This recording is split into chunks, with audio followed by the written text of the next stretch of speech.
Saya punya pengalaman pribadi dengan satu orang teman Katolik, orang turunan Chinese di pesawat. Waktu saya terbang dari Jakarta ke Surabaya, biasa kalau saya lagi di pesawat, saya sering nanya kalau memang itu sesama jenis laki-laki, saya tanya, Bapak mau kemana? Mau ke Surabaya. Asal dari mana Pak? Oh saya dari Surabaya. Bapak agama apa? Dia bilang saya Katolik.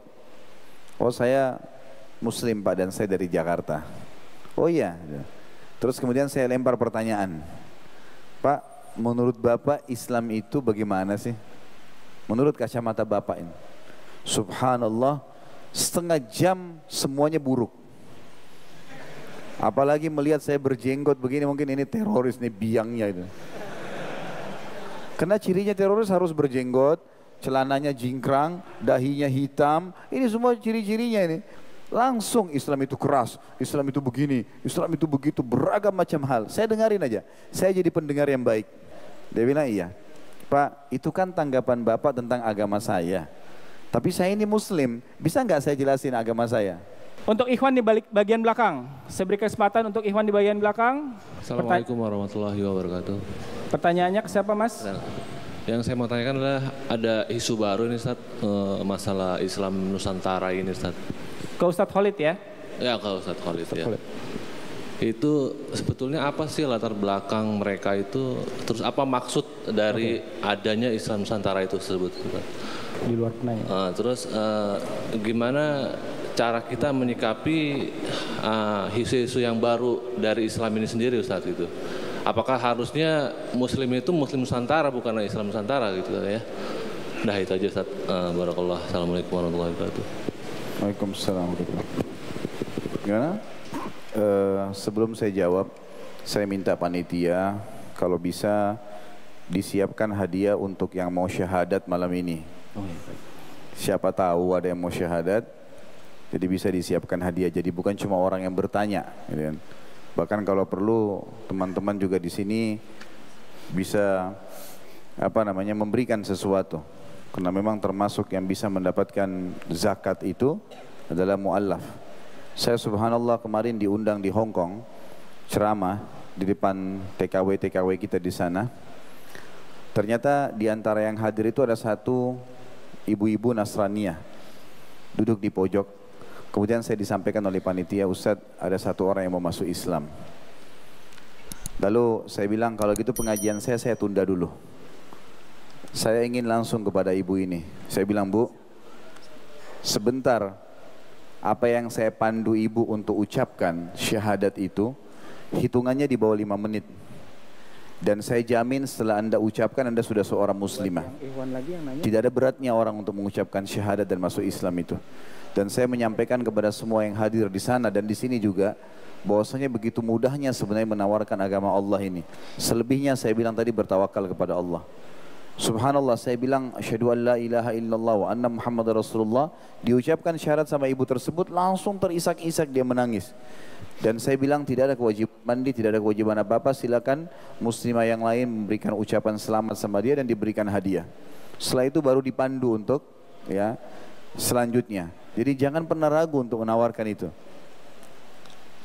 Saya akan jawab sekarang masalah Islam Nusantara ini. Kalau saya ya, bahasa saya pribadi, ini orang-orang yang iseng gitu. Iseng, gak ada kerjaan gitu. Kita harus memiliki program Islamisasi Nusantara. Ya, Nusantara ini Indonesia lebih diislamkan, itu benar. Kalau Islam Nusantara berarti Islam yang mau dinusantarakan, gak bisa, gak mungkin. Karena Islam itu memang untuk seluruh alam semesta punya hukum. Semua adat, semua kebiasaan harus ikutin Islam gitu kan. Harus ikutin Islam. Dan kalau saya dan teman-teman dai sudah tahu sebenarnya, ini program dari orang-orang yang coba ingin mengelabuhi warna Islam itu. Karena perkembangan Islam sangat pesat gitu kan. Maka dibuatlah segala macam isu. Saya yakin Anda dengan akal sehat Anda akan bisa memahami kok gitu kan. Islam itu punya standarisasi hukum. Kalau mau sholat wudunya, mau di Saudi, mau di Amerika, mau di Indonesia, sama saja wudunya, sama saja hadap kiblatnya, syarat-syaratnya sama, tutup aurat, bacaannya yang batalin, sama saja. Kita punya standarisasi masalah itu. Jadi yang begini-begini nggak usah dihiraukan. Kita punya landasan Al-Quran dan Sunnah gitu. Kalau saya melihat ini memang peran para da'i yang harus meluruskan gitu kan.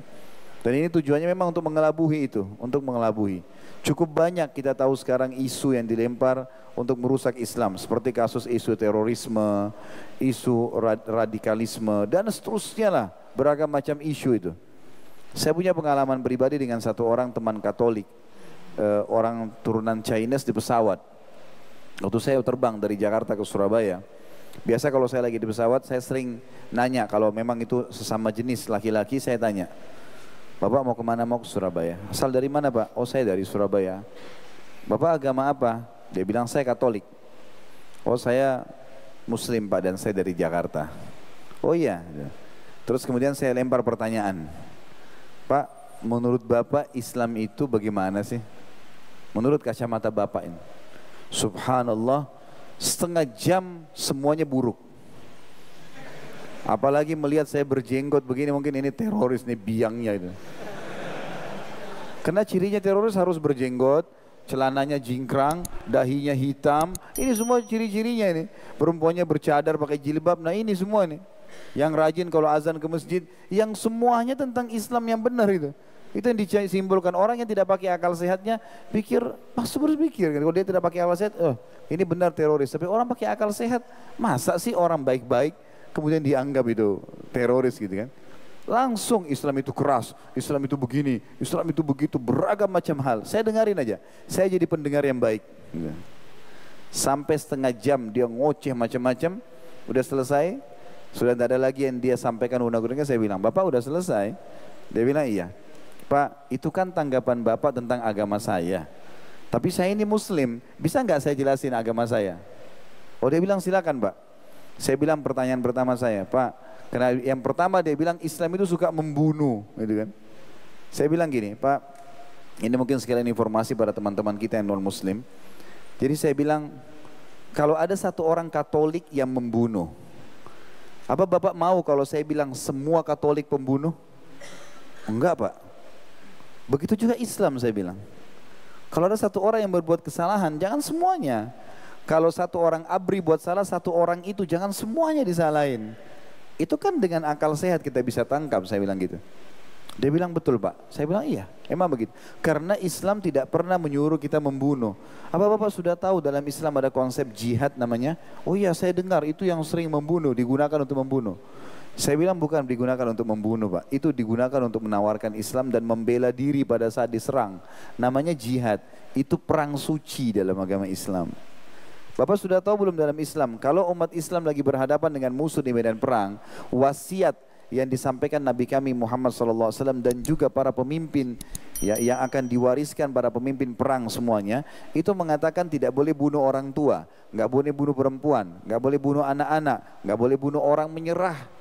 Tidak boleh membunuh hewan-hewan, nggak boleh rusak tanaman-tanaman, nggak boleh rusak tempat ibadah, nggak boleh rusak fasilitas umum. Ini semua. Jadi kalau orang yang dibunuh yang melawan saja, selebihnya enggak. Oh begitu Pak, saya bilang iya begitu. Dan itu Bapak bisa baca dari semua buku Islam. Lalu kemudian lebih dari setengah jam, karena 1 jam sekitar 10 menit waktu itu penerbangan. Alhamdulillah dia memburukan Islam setengah jam, saya menjelaskan Islam itu malah 40 menit. Dan akhirnya dia terbalik semuanya. Apa yang dia tangkap dari saya, karena penjelasannya secara ilmiah, saya berikan contoh-contoh. Tentu saya nggak bisa jabarkan semua di sini. Makanya dia bilang terakhir, begitu ya Pak Islam, saya juga punya Quran terjemahan di rumah gitu. Bahasa dia mengatakan punya Quran terjemahan di rumah, sebenarnya itu adalah sinyal hidayah dari Allah Subhanahu wa taala. Tinggal dia mau ikut syahadat atau tidak. Selebihnya kayak Dr. Philip tadi begitu bingung, beliau nggak tinggalkan agama Islam, beliau cari tahu. Dan tadi ada yang saya tangkap yang terjemahan yang beliau sempat mengatakan pada saat beliau bingung dengan buku-buku fikih berkhilaf di antara yang disebutkan sebentar Hanafi sebentar Maliki, beliau mengatakan maka saya tiba-tiba mengambil sebuah konsep ya dalam hidup saya harus mengambil Islam dari sumber asalnya. Itulah kota Madinah, maka saya memilih kota Madinah gitu kan. Dan memang benar, belajar dari sana kita temukan sumber yang luar biasa gitu. Jadi saya kembali ke pertanyaan tadi, saya melihat ini sebenarnya upaya saja gitu kan. Dan Allah sudah menjelaskan dalam Al-Quran, Allah pasti akan menerangkan agamanya ini walau karihal musyrikun. Walaupun orang-orang musyrik tidak setuju, orang kafir nggak setuju, tetap agama Allah akan disebarkan olehnya. Jadi tugas kita ya sebagai seorang muslim yang benar dan muslimah, hadir di majelis ilmu yang benar, belajar dari para teman-teman ustadz, kiai, ya siapa saja yang jadikan pewaris para nabi ini, yang memiliki ilmu yang kapasitas ilmu dan kapabilitas yang cukup, sehingga memang selalu cirinya rujukannya Al-Quran dan Sunnah. Ya, kembali kepada sahabat, maka kita akan tahu bagaimana Islam klasik itu, dan dia akan terus jalan bersama dengan waktu modern sampai hari kiamat. Kejayaan di situ. Dan tidak usah terpengaruh, tidak usah dibaca bukunya, nggak usah juga dicari tahu, karena nggak perlu semuanya. Itu hanya akan menghabiskan waktu kita sia-sia saja. Allah alam gitu.